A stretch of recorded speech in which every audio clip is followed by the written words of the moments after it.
कई कथावाचक हैं जो 50 लाख रुपए लेते हैं। कोई किसी की हैसियत है कि धीरेन्द्र शास्त्री को बुला ले अपने घर कथा के लिए? कोई अंडर टेबल लेगा वो बाबा पैसे?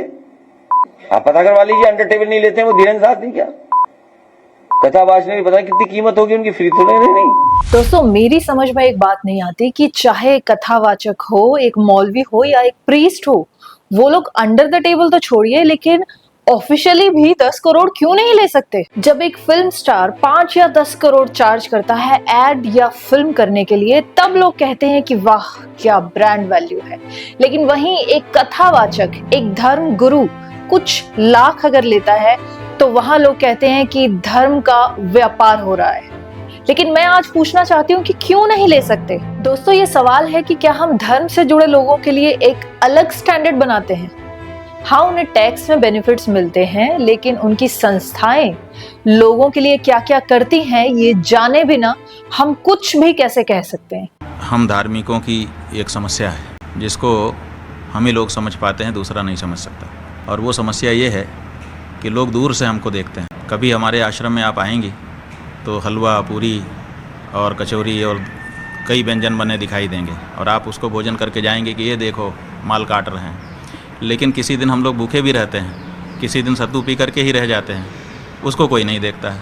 वो इंसान जो हजारों लोगों को जिंदगी की राह दिखाता है, जिसने अपना पूरा बचपन धर्म, सेवा और लोक कल्याण में लगा दिया, क्या उसे जीविका का हक नहीं है? सालों की तपस्या करते हैं, जिन भगवान के नाम पर हम धर्म की स्थापना करते हैं, ये उन्हीं भगवान की सालों घोर तपस्या करके सिद्धियां हासिल करते हैं। अगर हमें ओ माय गॉड जैसे फिल्म ये सिखाती है कि कुछ फेक और ढोंगी बाबाओं के चक्कर में हमें नहीं पड़ना चाहिए, तो वहीं ये भी सिखाती है कि इस दुनिया में कुछ ऐसी शक्तियां जरूर हैं जो इंसान की समझ के परे हैं। और हजारों सालों से ये ल्यूटेंस लॉबी इन्हीं बाबा की सिखाई हुई चीजों को सूट बूट पहनकर पेश करते आए हैं, चाहे वो योग हो या आयुर्वेद।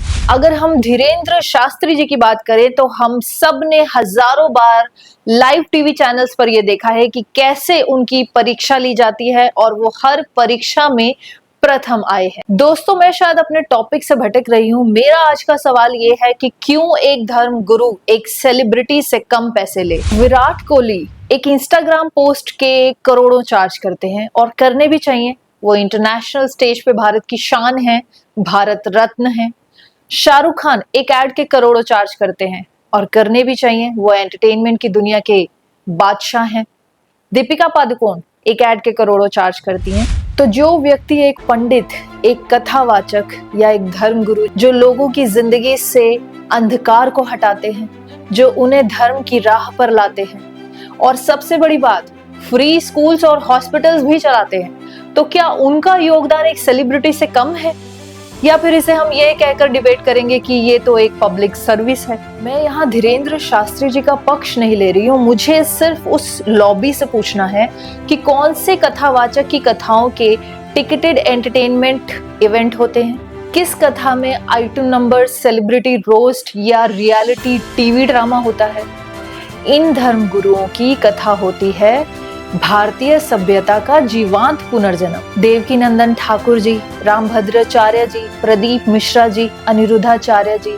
दोस्तों, हमारा देश धर्म गुरुओं का देश था, है और रहेगा। मुगलों से लेकर अंग्रेजों तक सब कुछ लूट कर ले गए, लेकिन हमारी संस्कृति, हमारा गुरुओं के प्रति समर्पण और हमारा सनातन धर्म नहीं ले जा सकते। ऐसा क्यों है? क्योंकि सिर्फ भारत ही दुनिया में ऐसा देश है जहां गुरु ने शिष्य को हमेशा ज्यादा ही दिया है। चाहे धीरेन्द्र शास्त्री या किसी भी बड़े धर्मगुरु की बात करें तो कभी आप इनके आश्रम चलकर देखिए। ये गुरु सिर्फ लोगों को कथा सुनाकर उनका जीवन बदलने तक ही सीमित नहीं रहते, बल्कि हमारे गुरु प्राकृतिक सेवा, आर्थिक सहायता और सामाजिक पुनर्रचना में भी काम कर रहे हैं। अगर हम सिर्फ बागेश्वर धाम की ही बात करें तो जरा सोचिए, रोज हजारों लोग वहां लाइन में लगते हैं बिना अपॉइंटमेंट और बिना पैसे दिए। उनकी अर्जियों पर काम होता है, किसी को नौकरी का मार्गदर्शन मिलता है तो किसी परिवार के विवाद का समाधान दिया जाता है। और आज के डिजिटल वर्ल्ड में जहां किसी पुलिस ऑफिसर को भी नहीं छोड़ा जाता, यूट्यूब शॉर्ट्स में किसी भी ढोंगी को पकड़ना कितना आसान है। फिर ये कथावाचक कैंसर हॉस्पिटल, किडनी, लीवर, किन किन बीमारियों के इन्होंने हॉस्पिटल नहीं खोले जहां निशुल्क इलाज किया जाता है। और कई केसेस में तो धीरेन्द्र शास्त्री जी ने खुद डिक्लेयर किया है कि इस बच्चे का इलाज हमारी तरफ से होगा। गरीब कन्याओं की शादी, सारा खर्च इनके ट्रस्ट उठाते हैं।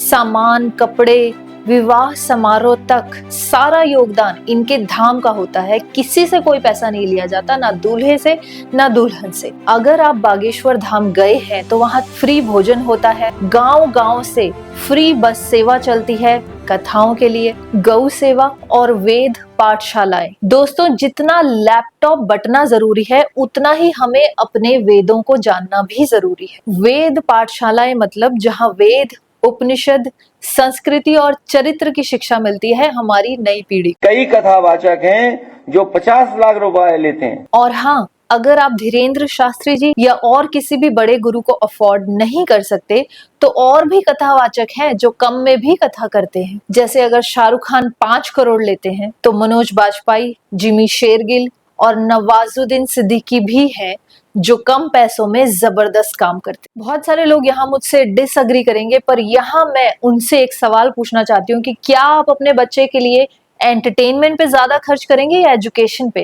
यहाँ ज्यादातर लोग कहेंगे एजुकेशन पे। हम बस इतनी बेसिक सी चीज भूल जाते हैं कि अगर कोई हमारे अस्तित्व का ज्ञान दे रहा है, हमें हमारी संस्कृति के बारे में बता रहा है, तो वो हमें फ्री में चाहिए। दोस्तों, आप किसी की भी कथा सुनिए, वहाँ गुरु कथा तो सुनाते ही हैं, साथ ही साथ लोगों के सवालों का जवाब भी देते हैं। कथा मेरे हिसाब से एक मास काउंसलिंग है, depression, suicide and moral confusion दूर करती है। कई लोगों ने कहा है कि मैं डिप्रेशन में था पर गुरु की कथा सुनकर जीने की राह मिल गई। ये कथाएं लाखों लोगों के लिए मॉरल कंपास होती हैं, स्पेशली उन लोगों के लिए जो कंफ्यूज हैं मॉडर्न वैल्यूज को लेकर। ये इमोशनल थेरेपी होती है उन लोगों के लिए जो जिंदगी से हार चुके हैं, स्पिरिचुअल इंस्पिरेशन होती है उन लोगों के लिए जो दुनिया से हार चुके हैं। कौन आप सब में से हजारों रुपए डॉक्टर्स पे खर्च नहीं करता ये सब थेरेपी लेने के लिए? फिर जहां आप नेटफ्लिक्स, क्रिकेट और रियलिटी शोज में फंसे हुए हैं, वहां ये धर्म गुरु आपको 3-4 घंटे की लाइव कथा में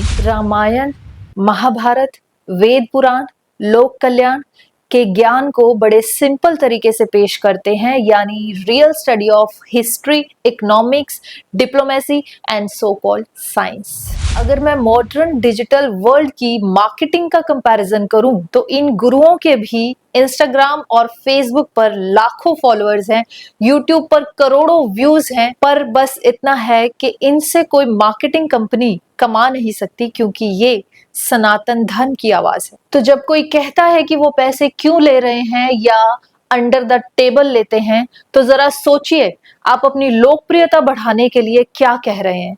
जय सनातन, जय हिंद।